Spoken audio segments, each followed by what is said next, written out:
Berjumpa lagi dalam permenungan kita edisi Sabtu 7 Mei 2022, pekan ketiga Paskah.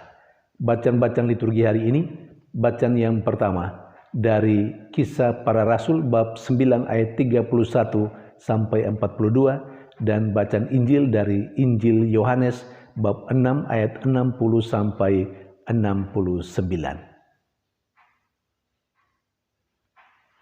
Kedua bacaan liturgi hari ini berbicara tentang dinamika kehidupan orang-orang yang mengikuti Yesus, dinamika kehidupan orang-orang yang percaya kepada Kristus.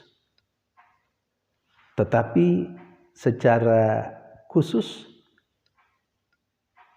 kedua bacaan liturgi hari ini berbicara mengenai di satu sisi pertumbuhan kehidupan beriman orang-orang yang percaya, namun di sisi lain bercerita tentang dalam tanda petik kemunduran orang-orang yang percaya dalam hidup berimannya.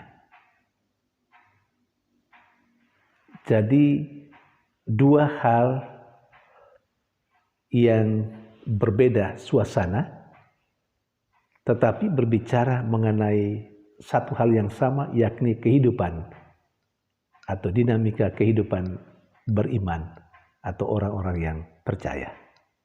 Saudari dan saudara yang terkasih, bacaan pertama secara istimewa bercerita tentang pertumbuhan orang-orang yang percaya kepada Yesus. Bacaan pertama berbicara mengenai perkembangan ke arah yang lebih positif kepada kemajuan hidup beriman. Dan secara istimewa juga ada dua poin yang menyebabkan dinamika kehidupan orang beriman yang positif itu. Pertumbuhan orang-orang yang percaya kepada Kristus yang makin berkembang itu. Poin yang pertama adalah rahmat Tuhan sendiri melalui kekuatan dan kedahsyatan Roh Kudus. Dan yang kedua, melalui kerja keras Petrus dan teman-temannya. Disampaikan bahwa orang yang percaya kepada Kristus makin banyak, makin berkembang karena rahmat Roh Kudus.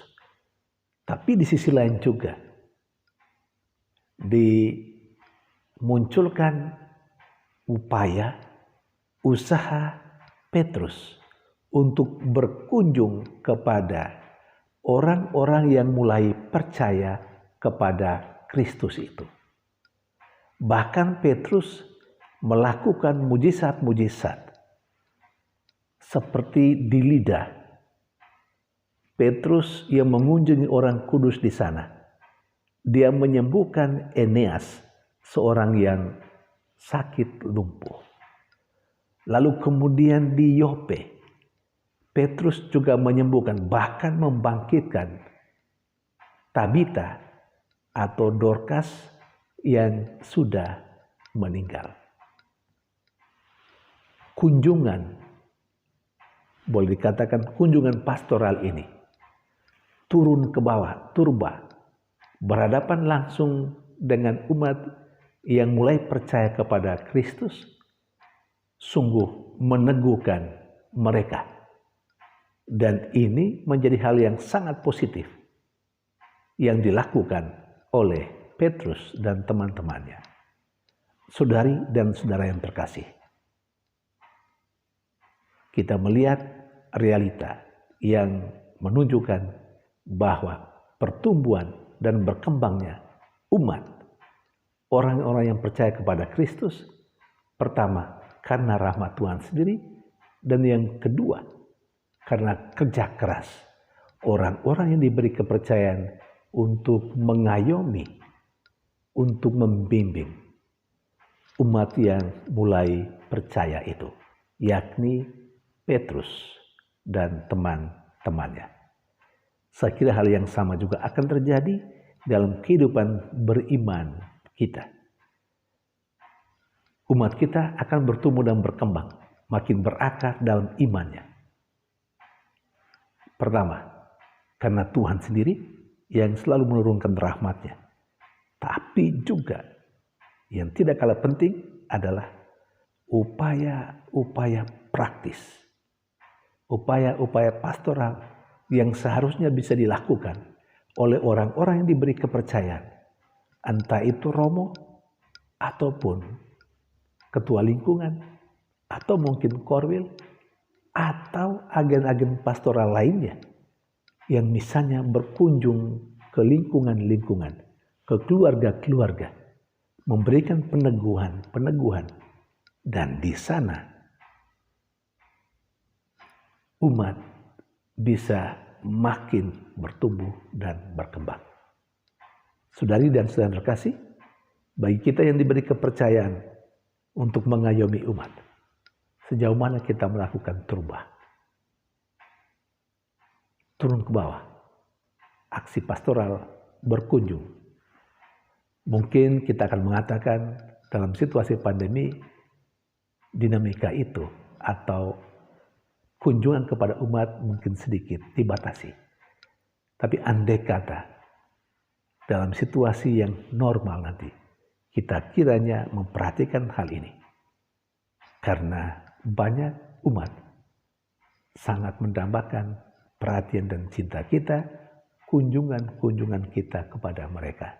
Mereka merasa atau mereka haus untuk disapa.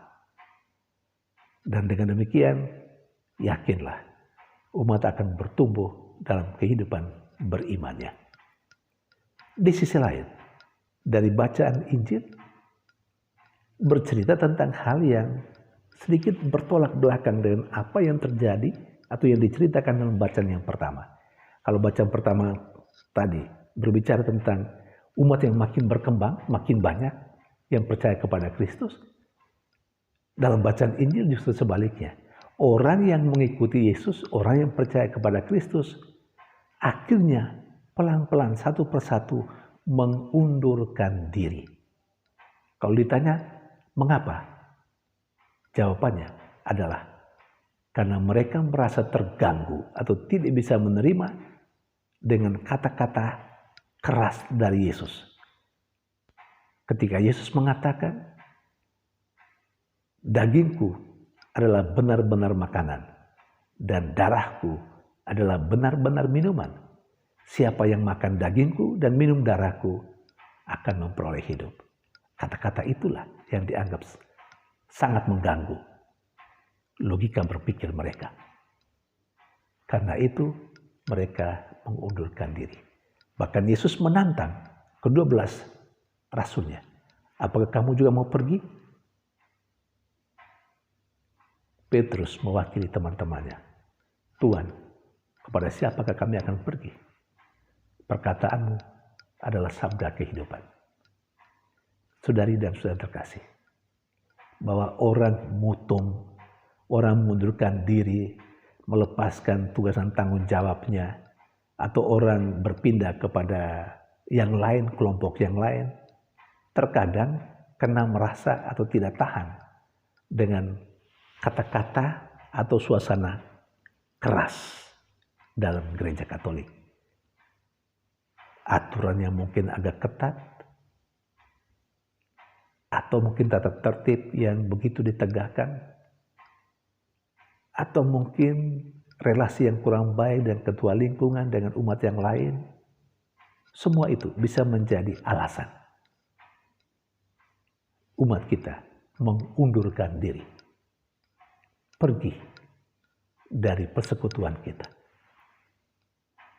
Saudari dan saudara terkasih, hidup beriman makin hari harus makin bertumbuh ke arah yang lebih dewasa.